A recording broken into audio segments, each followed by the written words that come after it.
حضرت آدم علیہ السلام سے متعلق چیزیں حصہ اول۔ اگر آپ نے ابھی تک اس چینل کو سبسکرائب نہیں کیا تو آپ سے گزارش ہے کہ جلدی سے اسے سبسکرائب کر دیں اور بیل آئیکن کو دبا دیں تاکہ ہماری آنے والی ہر نئی دلچسپ اور معلوماتی ویڈیو آپ تک پہنچ سکے۔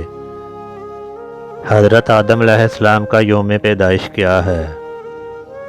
صحیح مسلم شریف کی روایت میں ہے کہ سورج طلوع ہونے والے دنوں میں سے سب سے بہترین دن جمعہ کا ہے۔ اسی دن حضرت آدم علیہ السلام پیدا ہوئے اور اسی دن جنت میں داخل کیے گئے اور اسی دن جنت سے نکالے گئے اور اسی دن قیامت آئے گی۔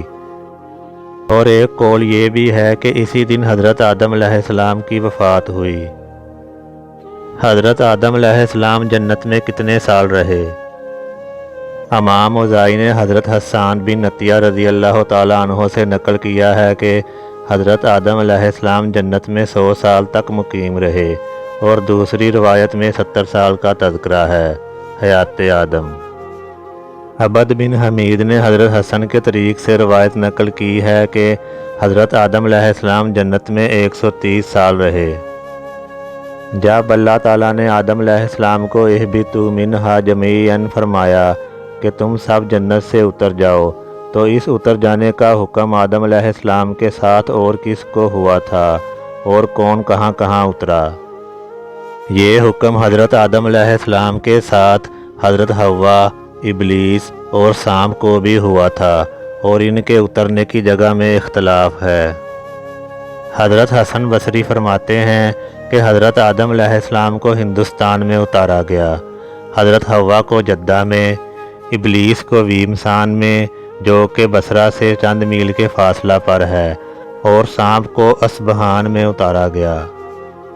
حضرت صدی جو جلیل القدر مفسر ہیں فرماتے ہیں کہ حضرت آدم علیہ السلام کو ہندوستان میں اتارا گیا۔ حضرت ابن عمر رضی اللہ تعالیٰ عنہ فرماتے ہیں کہ حضرت آدم علیہ السلام کو صفا پر اور حضرت حوا کو مروہ پر اتارا گیا۔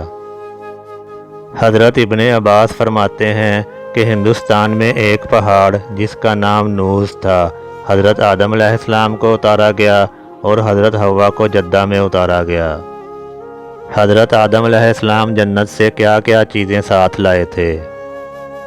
حضرت آدم علیہ السلام جنت سے 9 چیزیں ساتھ لائے تھے۔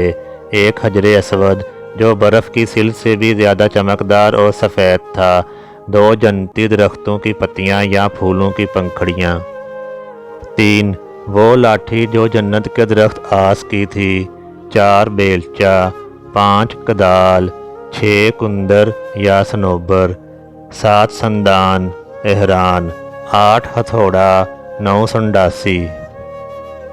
حضرت آدم علیہ السلام نے دنیا میں آنے کے بعد کون سا پھل سب سے پہلے کھایا؟ حضرت آدم علیہ السلام نے پھلوں میں سے بیر سب سے پہلے تناول فرمایا۔ حضرت آدم علیہ السلام نے بیت اللہ کو کن کن پہاڑوں کے پتھروں سے تعمیر کیا؟ حضرت آدم علیہ السلام نے 5 پہاڑوں کے پتھروں سے خانہ کعبہ کی تعمیر کی۔ 1 طور سینا، 2 طور زیتون، 3 جبل لبنان، 4 جبل جودی، 5 اور اس کے کھمبے ہیرا پہاڑ کے پتھر سے بنائے۔ حضرت آدم علیہ السلام کا قد کتنا تھا؟ حضرت آدم علیہ السلام کا قد مبارک 60 ہاتھ تھا۔ امید ہے یہ دلچسپ اور معلومات سے بھرپور ویڈیو آپ کو پسند آئی ہوگی۔